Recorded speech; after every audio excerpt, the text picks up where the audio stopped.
Hello दोस्तों, स्वागत है आपका habit of learning YouTube channel में। तो दोस्तों आज हम बात करने वाले हैं थ्योरी ऑफ रिलेटिविटी के बारे में। थ्योरी ऑफ रिलेटिविटी लाइट की स्पीड, कैसे टाइम चेंज होता है और ग्रेविटी को बहुत अच्छे से एक्सप्लेन करती है। तो वीडियो को एंड तक ज़रूर देखिएगा। अगर हम मान लें कि हम एक ट्रेन में हैं और हमारे ठीक सामने दूसरी ट्रेन खड़ी है।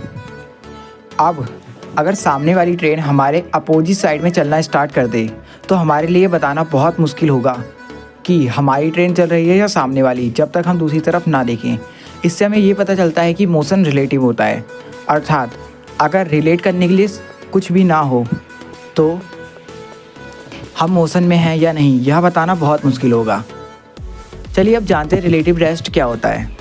उदाहरण के लिए अगर हम मान लें कि हम किसी कार में सफ़र कर रहे हैं और हमारे ठीक दूसरी तरफ एक कार हमारी गति से चल रही है, तो हमारे सापेक्ष उस कार की गति 0 हो जाएगी और हमें वह कार रुकी हुई दिखाई देने लगेगी। इस अवस्था को रिलेटिव रेस्ट कहते हैं। चलिए अब बढ़ते हैं थ्योरी ऑफ रिलेटिविटी की ओर। तो ये आइंस्टाइन ने परफॉर्म किया एक थॉट एक्सपेरिमेंट, जिसमें उन्होंने सोचा कि अगर वो लाइट की वेव के साथ रेस लगाएं और किसी तरह लाइट की वेव जितनी स्पीड प्राप्त कर ले तो वह लाइट की वेव के साथ रिलेटिव रेस्ट में आ जाएंगे और इस हिसाब से उन्हें वह वेव रुकी हुई दिखाई देगी। पर यहाँ पर थी एक समस्या। मैक्सवेल पहले ही प्रूव कर चुके थे कि लाइट की वेव कभी भी रुक नहीं सकती और रिलेटिव रेस्ट के हिसाब से अगर वो लोग सेम स्पीड पर आते हैं तो लाइट की वेव आइंस्टाइन को रुकी हुई दिखाई देनी चाहिए। तो जी यही थी वो समस्या जिसने थ्योरी ऑफ रिलेटिविटी के कॉन्सेप्ट को जन्म दिया। यहाँ फिजिक्स के दो नियम एक दूसरे के ऊपर बंदूक ताने खड़े थे।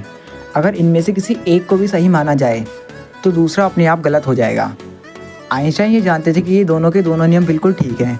इसके लिए उन्होंने न्यूटन के समय को कांस्टेंट मानने वाले नियम की बलि दे दी और उसकी बिरयानी बना के इन दोनों में बांट दी,